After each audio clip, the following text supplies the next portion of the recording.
Separation anxiety encompasses 10% of all dogs and 20% of all dogs that are given up. This guy, Pharaoh, he has separation anxiety. The first thing I did when I got the dog in the house was I started treating him for that. And you're not gonna make the dog better by not responding, okay? So this guy, you put him in the crate and you close the door, and that's when the problem starts. When you close the door, you start going towards the door, putting his things on it, getting frantic. I told him no. You know, I'd go out of the door and I'd hear him going frantic, and then I'd push back in the door real fast and no. Don't do that. That's how you approach this, by telling the dog not to do the behavior that's harmful to him. And they get calm. He's sitting around in a crate now, like he'll just, like, we'll work, we'll go in, and then he'll fucking chill out and take a break. I was in the back. This is true. I was in the back. This is a barker, by the way. I went in to pick up Pharaoh, and this ear-piercing high bark, constant, you know. It's a real problem. That's one of the main problems that he has. I had to get that in check too. It's like, no, we were down in Brooklyn. I'm like, no, you can't bark, and I did it sort of the same way. I go outside, I know he's gonna bark, so I could go in and tell him no. Push back in the door, like almost startle the dog. No! You gotta tell the dog not to do it. If you don't tell the dog not to do it, then they keep doing it, and it becomes more and more ingrained. You have to get the dog to stop doing the behavior. It's detrimental to the dog. Like I said, like 20% of all the dogs that are given up have separation anxiety. It's very common. One thing that we're using with him to make sure that he doesn't bark is a bark collar, and it's been very effective. It has. The first thing that I started doing was I did start putting on the collar, just not using it. I had to get success before I started using it, and I have. I'm using very low stimulation because the vibration, and I see this in a lot of dogs, the vibration mode causes excitement in him, but the stimulation doesn't. With Bella, we're using vibration. It's more effective than the stimulation. So it depends on the dog. So we are using stimulation if he barks with a collar that I don't control, but he will control it if he barks, and it's totally effective. I put it on the dog. I walk upstairs, and he barked once. He was quiet. No problem. We've done this several times. It's working. Also, I've gone outside because I know that he sees me leaving with, like, Bella. We go out in the backyard. I bring the mini educator with me too, and if I hear him bark, I can use the collar and just he stops. He stops. You have to get the dog to stop doing it. The notion that using an e-collar is abusive or something, it's ridiculous. These are tools that help save dogs' lives. The trick to these is not using them real high up. About 15 on a mini educator is where a human feels it, but a dog feels it under 15. Like this goes from 1 to 100.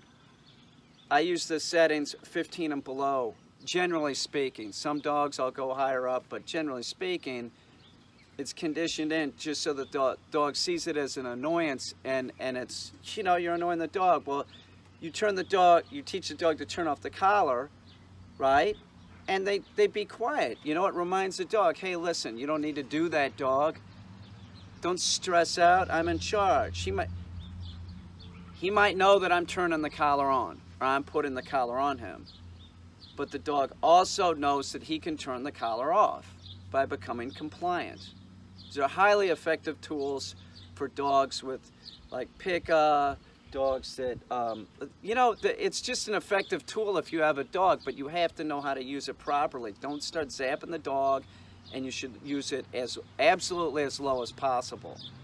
This dog is just so much better just in a matter of days. Seriously, chills out in the crate now. He's eating raw diet, you know. He's acting very normal. Very, very normal. We want that. That's what the owner wants. It's embarrassing if your dog's like, you know, and like the annoying thing, you have like somebody come over and then the dog's just barking like crazy. He's going to be able to go back and the owner's going to be able to indicate to the dog, no, don't do that. Be quiet. Go over there and sit down. Be a good boy. Separation anxiety, you have to start with, if you're not using a crate with the dog, by the way, and your dog has separation anxiety, you're doing the wrong thing. And if you have a dog and you're not using a crate with the dog, you're doing the wrong thing. That's like our #1 tool for treating separation anxiety is making sure that the dog is crate trained. He likes the crate. He just didn't, it wasn't shown to him the proper way. That's it. You have to use a crate with your dog with separation anxiety. And if you have a dog and you're like, I don't want to crate it, watch out. That's a great way to ensure your dog is going to get separation anxiety. What he does is he goes right over to, they leave the door, and then the dog just sits by the door and drools, right? Freaks out by the door. One, if your dog does that, make sure that they're away from the door. Don't let them go up there and do that. That's why a crate is great. Get the dog used to being in the crate. Make sure that the dog knows that it can't flip out in the crate and it can't bark and do that kind of stuff. And then that way your dog has this safe spot, and that's how they look at it. It's like their safe spot. You have to use a crate with your dog, and if your dog has separation anxiety and you're not using a crate, you're just being foolish. If you can't get it done, find somebody, get online, find somebody that can work with your dog with separation anxiety and make sure that the dog should like the crate. It's like their den. It's like Pharaoh's little apartment.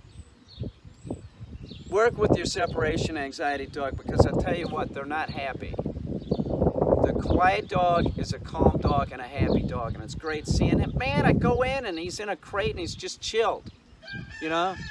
Hey, you want to go outside and do something? He perks up, let's go. He's freaking awesome. Bella has some separation anxiety too. Once again, a very similar situation. If I should go get Bella. Spin around, baby. No, Belle, come on. There you go. Good girl. Now this is Bella, and Bella has separation anxiety too. And one of the stories that I remember her mom telling me was that she would go to the store and leave Bella out, and then Bella would flip out while she was gone. You know, that's very common. That's similar to Pharaoh. It's the same scenario. I'm leaving the house, I'm going to the store, the dog barks nonstop. You know, not good. A lot of these behavioral problems can be avoided by using a crate. You should always use, Bella, since she has had separation anxiety, should always be in a crate. When her mom leaves, Bella needs to stay in a crate. There's, you know, don't fall back in your ways, because your dog will get sick again. The dog has to be in a crate. You're leaving the house, Bella goes back in the crate. Pharaoh goes in the crate. That's just how it has to be. It's true with you know, any dog. If you're leaving the house, just put it in a crate so that you know bad behaviors don't start. The dog doesn't care. If it's an older dog and this dog doesn't chew on stuff. This dog could like sit on a pillow and inside a crate. With a younger dog, you don't put anything in there. Like a dog like Bowser. Fuck no. That dog doesn't get a dog bed. He'll chew that dog bed up, and then all of a sudden you got another problem on your hands where you got like the young lab or the young golden that starts chewing on stuff. Right, then it's eating, bedding, and anything that's soft. No. It has to be an older dog, and a dog that you know isn't going to chew on that kind of stuff. She's not a big chewer, are you? She's pretty cute.